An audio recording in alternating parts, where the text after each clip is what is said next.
The atmosphere is charged with a palpable sense of impending upheaval, much like the electric hum that precedes a violent thunderstorm or a profound earthquake. For decades, the music business has functioned according to a series of implicit guidelines, forming a meticulously built structure where Beyoncé and Jay-Z occupy the pinnacle positions. Known collectively as the Carters, they represent a powerhouse emblematic of dominance, achievement, and an authority that transcends mere album charts and packed arenas. Yet a formidable opposition has now surfaced, a bold challenger intent on dismantling this established order. This challenger is Nicki Minaj.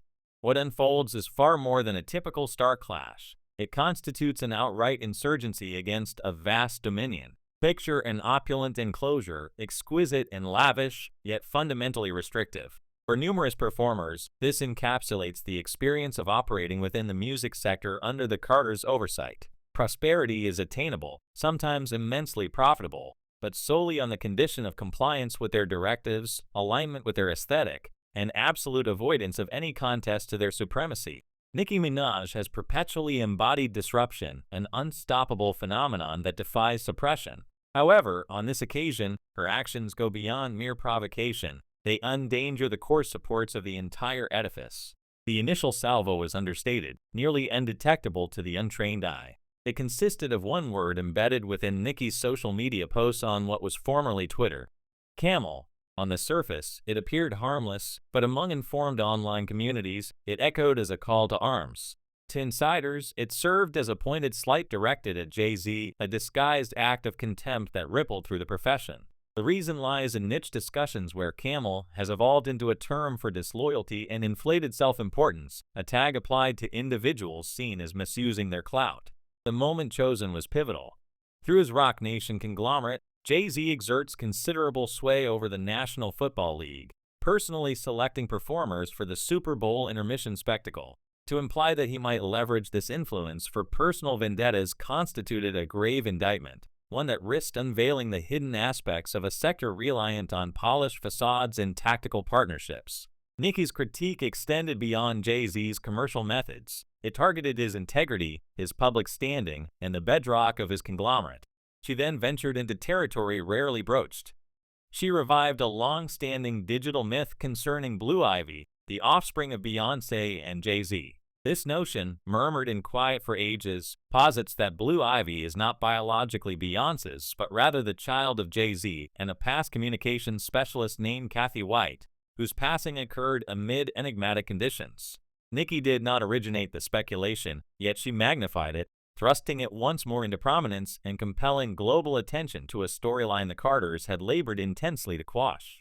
This was a perilous tactic, an announcement of conflict that jeopardized unearthing concealed matters shrouded in affluence, influence, and deliberate muteness. The online world erupted in response. The Blue Ivy hypothesis, previously relegated to marginal intrigue, abruptly dominated global trends. Analytical articles examined every facet. Social feeds brimmed with guesswork, and the Carters' meticulously maintained persona began to fracture. They opted for quietude. Naturally, reticence serves as their defense, their preferred instrument. But in this instance, the absence of reply carried a different weight, more burdensome, nearly brittle. Next, Carmen Bryan, formerly linked romantically to Nas, rekindled past controversies by verifying her extended liaison with Jay-Z during Beyoncé's rise as an independent artist. She asserted becoming expectant, only to suffer a miscarriage. Admirers linked elements, constructing a tale of infidelity and obscured realities. Yet Nicki's campaign transcended gossip and innuendo. It concerned authority, domination, and the supposed misuse of each. She highlighted Jay-Z's legal representative's forceful approaches in quelling litigation, notably one from an individual called Ryan Satithwaite, who maintains he is Jay-Z's offspring. For more than 10 years, Ryan has sought recognition, not financial gain. However, Jay-Z has reportedly evaded genetic verification, submitted confidential filings, and manipulated procedural gaps to conceal the facts. The expression dismissed with prejudice emerged repeatedly, a sobering echo of the Carters' capacity to eliminate issues. This identical wording appeared in a matter alleging Jay-Z's involvement in an incident with a youth from years past. The proceedings evaporated. No witness accounts, no evidence gathering, simply removed from public view. Nicki's assertions struck a chord because they echoed enduring doubts that the Carters function beyond legal accountability, their resources and connections enabling them to mute opposition and entomb awkward verities. Her advocates viewed her as a modest contender against a colossal adversary, a solitary speaker confronting might. The profession observed anxiously. Creatives, managers, and press entities navigated the dispute cautiously, reluctant to align. The Carters' influence spans widely, their capability irrefutable. To oppose them invites career termination. Even Stephen A. Smith, the vocal athletics analyst, became entangled after supporting Jay-Z. Nicki directed her wrath, ridiculing his appearance and labeling him a tool in the Carters' strategy. Her spouse, Kenneth Petty, contributed by sharing the notorious camel slur, heightening the confrontation. This transcended a simple rivalry. It was combat, a struggle over storytelling, a fight for dominion of the account. One faction featured the Carters, adept at quietness, proficient in image oversight, and merciless in safeguarding their realm. The opposing side showcased Nicki Minaj, an agent of disorder, unafraid to voice opinions, resolved to reveal what she perceives as the sinister aspects of the music domain. The risks were substantial, the resolution unclear. Nonetheless, a transformation was evident. The game had evolved. The lack of response from the Carters' circle was overwhelming, a deliberate choice that merely intensified Nicki's clamor. Yet fissures appeared in their ostensibly unbreakable stronghold. Birdman and Juvenile, rap heavyweights with extensive authenticity, openly backed Nicki. This was no fleeting dispute. It represented a synchronized uprising, fermenting from hip-hop's very underpinnings. The veteran generation grew weary of subordination, exhausted from seeing their inheritances eclipsed by the Carter apparatus. In Nicki, they recognized a similar spirit, a dauntless fighter prepared to sacrifice everything for autonomy. Their endorsement conveyed a distinct signal. The matter extended beyond Nicki. It pertained to hip-hop's essence. Then, Letitia M's identity reemerged. Another female asserted being Jay-Z's progeny, supposedly residing in a residence covertly supported by his staff. The peculiarity, no images of him permitted. It offered an eerie insight into the extremes the Carters allegedly undertake to uphold their tailored existence. They constructed not merely a domain but a screening mechanism, engineered to determine prominence or oblivion. The Super Bowl, that dazzling platform of national amusement, turned into a central arena.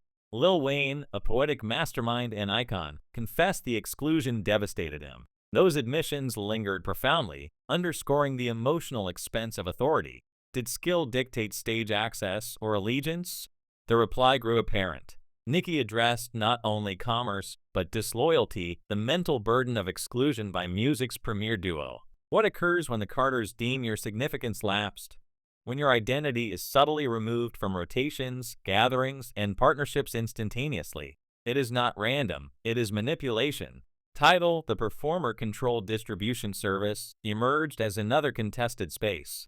Nicki, a prominent advocate, supposedly witnessed her pledge shares dissolve once funds circulated. Obscured agreements, legal ambiguity, and discrete ownership shifts conveniently shielded the Carters. It followed a known pattern, akin to graver scenarios. Recall Rai Satithwaite's parentage suit? Jay-Z's counsel reportedly claimed no assets in New Jersey to avoid oversight. Subsequently, documentation indicated otherwise. He possessed property there. By then, the action was terminated. The Carters employed attorneys not defensively but offensively. Kelly Rowland, Beyoncé's enduring companion, exemplified this strain. Footage captured her exiting a meal in distress in 2013. Lacking explanation or comments, merely images of her weeping outside a subdued eatery, with Jay-Z and Beyoncé absent. Advanced to 2020, and she appeared beaming in advertisements for Ivy Park, donning Beyoncé's Adidas line as if unaltered. Was this devotion or duty? Chloe Xala, Megan Thee Stallion, even Lizzo, whom Beyoncé vocally aided amid her judicial issues, all aligned. It seemed cohesive until noting assistance favored only the compliant. That is not camaraderie. It is authority masquerading as amity. The Grammy ceremonies served as venues for nuanced demonstrations. Jay-Z, effortlessly composed, remarked, "The most Grammys, but never album of the year." It malfunctioned. No shouting, no vulgarity, no outburst, merely frigid command. Accurate, lyrical, and impactful. He masters incision without elevation.